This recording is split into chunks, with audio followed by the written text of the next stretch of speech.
Thank you, Director General, for these introductory remarks and presentation of the panel. I would like here, in this very short introduction, mention a few issues concerning the connections between the future of work, which is the project on which we are working here in the ILO for the next few years, and the issue of labor market reforms, which is a burning issue and very urgent policy discussion in many countries today. So in order to shed light on this, I would like to remind some of the major trends which are shaping the world of work today. And I think there are fundamentally three major trends.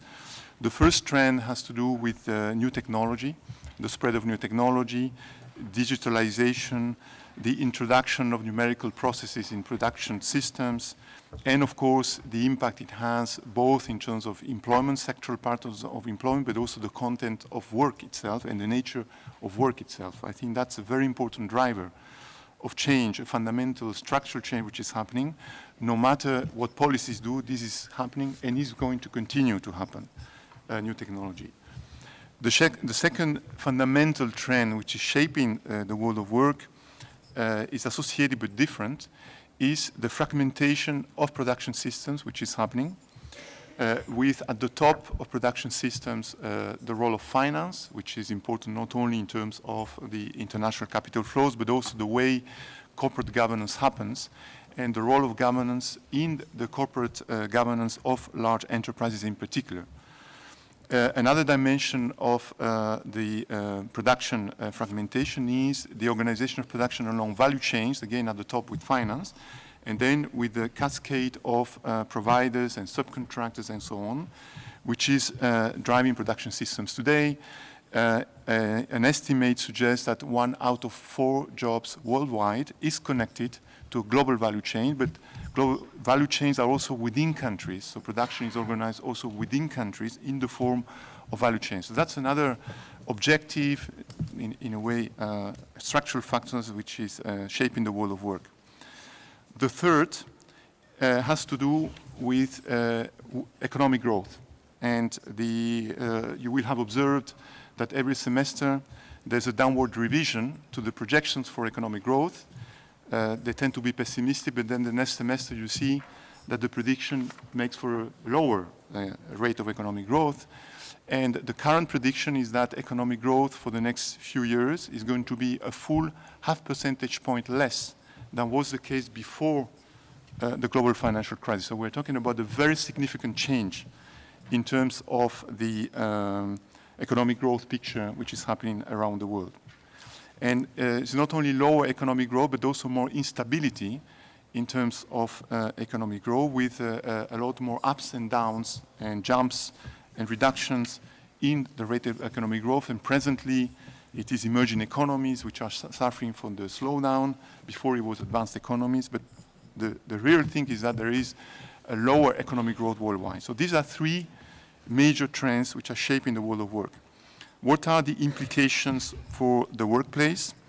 The first one has to do, it's in the picture here, with a very significant change in the nature of the skills which are demanded in the labor market.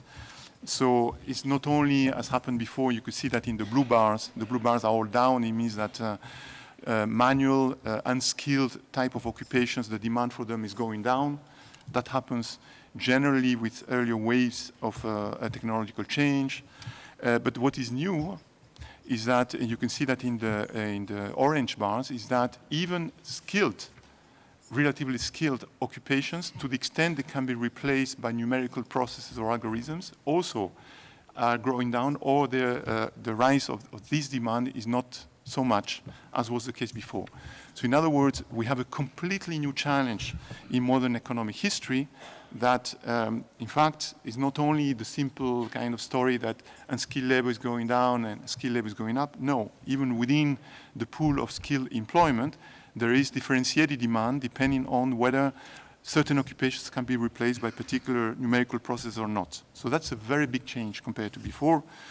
Another big change has to do with the location of jobs in terms of sectoral location of jobs, in the sense that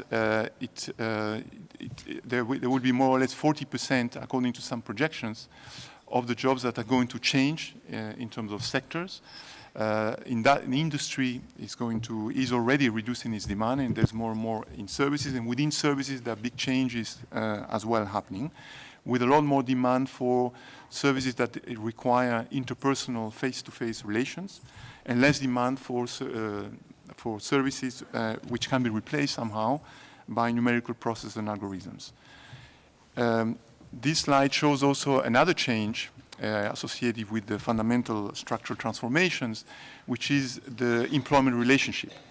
And I think in the report that we produced last year, the research department, the World Employment and Social Outlook, we show that there is actually a big change in the employment relationship.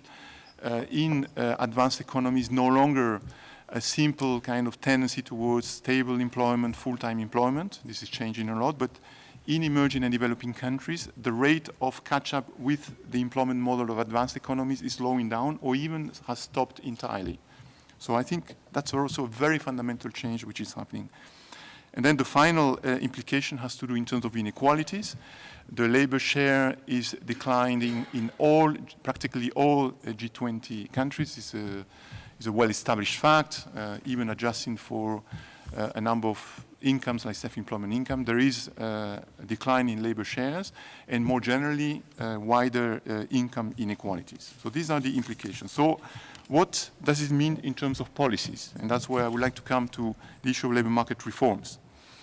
The important issue in terms of policies, what the policy challenge is that the question is to exploit the benefits of some of these changes. For example, in terms of new technology, clearly we should not fear new technology. There's a lot of good that can be grasped for new technology.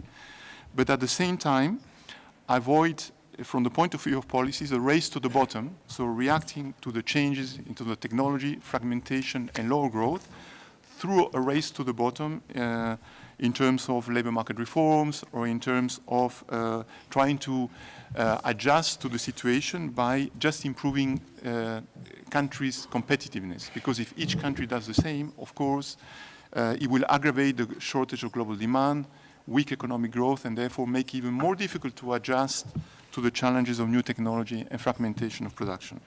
So exploit the potential benefits and avoid a race to the bottom through competitiveness, pure competitiveness-driven solutions. So the issue of labor market reforms is how it comes into play, because some types of reforms are such that they simply are equivalent to reducing protections and trying to attract investment, improve competitiveness through, in a way, less protections in the labor market. Leaving aside the long-term effects of those reforms, and I'm going to say a little about that, we also know that in the short term, there is a negative impact on demand, because if all countries engage in this process, of course, there is a negative impact on demand, and therefore, again, it aggravates the picture in terms of global growth. But now let's look at the long term. So if I look at the next slide, so in the long term, as far as I can tell, for most of the studies that exist in terms of the impacts of labor market reforms, I'm talking about the long-term impact, we know that there is a very unclear impact of those reforms in terms of employment. So next slide, please. Next slide, please. So here in the graph, that's just an example. If you compare countries that reduced protections, if you want, with those countries that increased protection, you don't see a clear-cut result. If anything, the countries that increased protection enjoyed a reduction in the unemployment rate. So you see that in the green bar on the left-hand side. And the countries that reduced protection actually suffered an increase in the unemployment rate. Of course, there's an issue here of causality. There's an issue here of sequencing. These results are done with a lag, if you want, lagged effects of the reforms on employment. But you see that also consistently in terms of employment and in terms of labor market participation. So in other words, at the very least, one can say there's no clear-cut long-term effect of labor market reforms on labor market performance. This is ILO work, but if you look at the reassessment of the OECD job strategy that was undertaken a few years ago, it's very similar result that is found. In other words, what matters is the specific design futures of labor market reforms rather than, in general terms, the direction of reforms. I think that's a very important result. So if that is the case, if certain types of reforms would aggravate the shortage of global demand and at the same time not have clear-cut long-term results, what can be done? And here we can draw from the lessons of labor market reform experiences in recent years. And I think from the lessons one can see pointers, one can see examples of reforms which at the same time help adapt to the changing situation without, in a way, creating a race to the bottom. For example, there were reforms in the Netherlands in the year 2014, so only a couple of years ago, that are such that they extend protection to new forms of work while recognizing that these new forms of work are there to stay. So it's not a question of going back to an employment model which maybe will not prevail in the future. It's rather making sure that new forms of work enjoy a certain degree of protection. For example, in the Netherlands, there was an effort to avoid the use of zero-hour contracts. In the Netherlands, there was an effort also to extend protection to own-account workers and the self-employed. And this also happened in the Slovak Republic, and it has happened very extensively in a number of emerging economies as well. For example, Uruguay. So extending protection to new forms of work seems to be an interesting reform to go by. I will also mention, for the sake of time, another type of reform, which is the importance of the sector as a good place to address change, because many of the changes in new technology, fragmentation of production, will be very different across different sectors. For example, the care economy is going to be an expanding sector, and other sectors will have a downside of production systems and labor force. And therefore, the sector as a good locus for social dialogue may be also an interesting reform, which would be indicative for some of the policy debates today.